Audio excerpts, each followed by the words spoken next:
فأنا ناصح لإخواني بالصدع بالحق تبيض وجوههم. السكوت في مسألة الحزبية يضرها، فاصدع بما تؤمر وأعرض عن المشركين.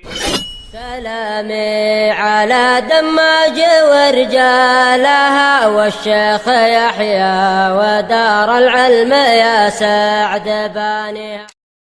Bismillahirrahmanirrahim. Waalaikumsalam warahmatullahi wabarakatuh. Yang namanya uang panjar atau urbun kalau dalam bahasa Arab atau arbun itu uang yang menunjukkan tanda jadi atau apa? Yaitu semacam hajaz di booking. Tujuannya adalah untuk menghalangi tuan rumah atau menghalangi pemilik barang menjual atau menyewakan barang itu kepada orang lain. Tayyib, maka apabila dia jadi, maka melanjutkan. Kalau tidak jadi, maka uang itu adalah milik si pemilik rumah atau si pemilik barang sebagai ganti dari kerugian dia. Karena kaidah mengatakan al-ghunmu bil ghurm, keuntungan sesuai dengan kerugian. Yaitu apa?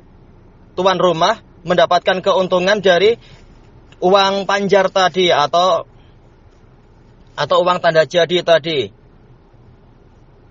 Tapi dari sisi yang lain memang dia rugi dalam artian para pembeli yang lain yang boleh jadi lebih potensial atau para penyewa yang lain yang boleh jadi lebih potensial terhalangi untuk menyewa atau membeli dari barang dia karena dihalangi oleh kita.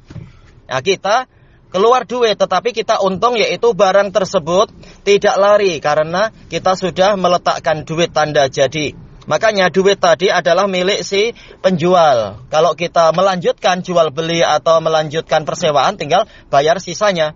Tapi kalau tidak jadi maka itu adalah milik penjual sebagai ganti dari kerugian dia.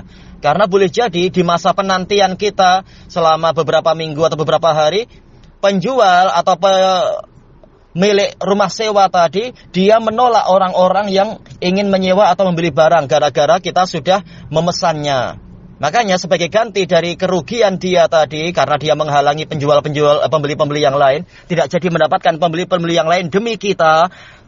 Ternyata kita tidak jadi, maka ganti ruginya adalah uang panjar tadi sesuai dengan harga yang disepakati.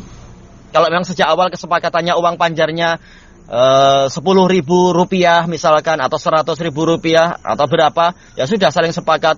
Tapi kalau sejak awal sudah saling tawar-menawar uang panjarnya, ya berarti sesuai kesepakatan. Dan ini adalah pendapat jumhur dan ini juga pendapat Lajnah Daimah. Dan itu adalah benar. Memang boleh ada uang panjar tujuannya untuk menghalangi orang lain masuk. Nah, kalau kita justru setelah sekian lama menghalangi tahu-tahu kita tidak jadi, maka tentunya penjual rugi kalau seperti itu. Maka sebagai penebus kerugian itu uang panjarnya menjadi milik si penjual.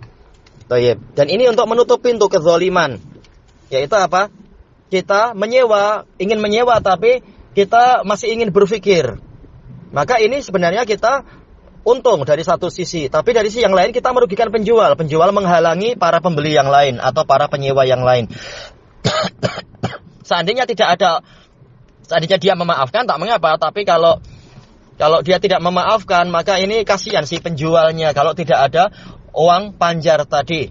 Sehingga boleh jadi misalkan kita ingin menyewa tapi kita berpikir dulu, sudah dia menunggu seminggu, tak ada pemasukan untuk dia.